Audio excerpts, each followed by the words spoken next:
What do you like to do with leftover turkey when you have some? Oh, leftovers are the best part. Okay. First of all, when I'm done carving the turkey and I've strained the broth out, I put the carcass and the giblets and I start my soup. So I cook that down.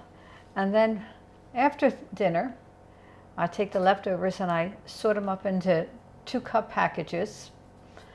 I save some in big slices for sandwiches, but the rest of it is usually in 2-cup packages because most casseroles will tell you about 2 cups. Okay. So that's where I go from there.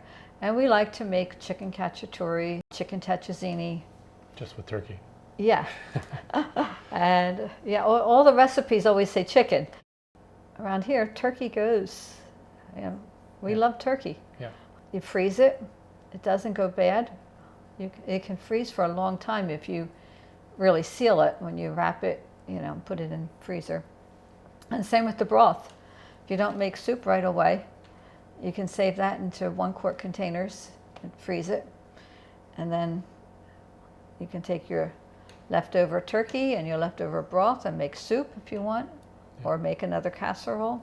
Just freeze it in yogurt containers or something like that? Something like that, anything that's sturdy. Yeah. Yeah. And that's what we do.